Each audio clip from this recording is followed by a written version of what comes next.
Hello friends, welcome to my channel Aru cook Gujarati. આજે બનાવીશું ઉનાળાની ગરમીમાં તાકાત, તાજગી, ઠંડક આપે અને પ્રોટીનથી ભરપૂર તેવું સત્તુનું શરબત.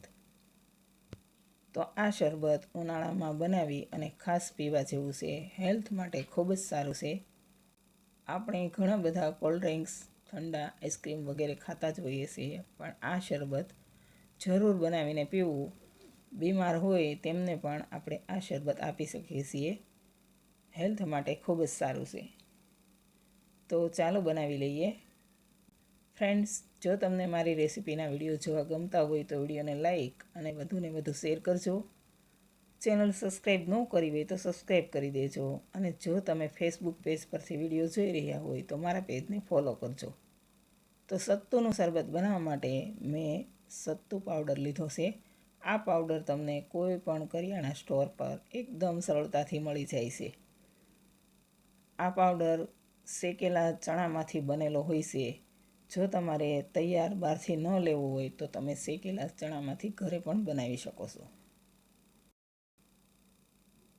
તો શરબત બનાવવા માટે કોઈ પણ એક વાસણ લઈ તેમાં 6 મોટી ચમચી જેટલો સત્તુ પાવડર નાખીશું.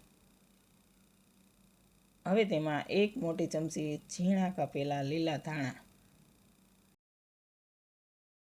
2 ચમચી જેટલા ઝીણા કટ કરેલા કાંદા નાખીશું. હવે સ્વાદ પ્રમાણે મીઠું, 1/4 ચમચી જેટલો સંચળ પાવડર, 1/4 ચમચી જેટલો શેકેલા જીરુંનો પાવડર, ચપટી જેટલો ફુદીનાનો પાવડર અને અડધા લીંબુનો રસ નાખીશું.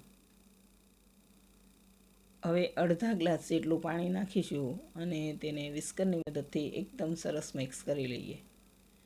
તો આ રીતે પહેલાં થોડું પાણી નાખી અને મિક્સ કરી લેવાનું. એકસાથે વધારે પાણી નહીં નાખવાનું. આ શરબત એકદમ ઓછા સમયમાં ફટાફટ રેડી થઈ જાય છે અને બધા જ પી શકે છે.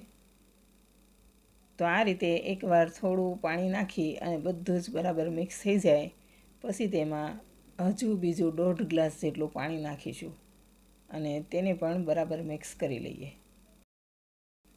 તો ગમે ત્યારે શરબત પીવાનું મન થાય એટલે એકદમ ફટાફટ આ શરબત રેડી કરી અને તમે પી શકો છો. ટેસ્ટમાં સારું લાગે છે અને હેલ્થ માટે ખૂબ જ સારું છે. ખાસ ઉનાળામાં આ શરબત બનાવી અને પીવા જેવું છે. તો મેં બધું જ એકદમ સરસ મિક્સ કરી લીધું છે અને હવે સત્તુનું શરબત રેડી છે. તો તેને સર્વ કરી લઈએ. તો ફ્રેન્ડ્સ, ઠંડક, તાજગી અને તાકાત આપે તેમજ પ્રોટીનથી ભરપૂર તેવું સત્તુનું શરબત રેડી છે. તો તમે આ શરબત બનાવી અને જરૂર પીજો.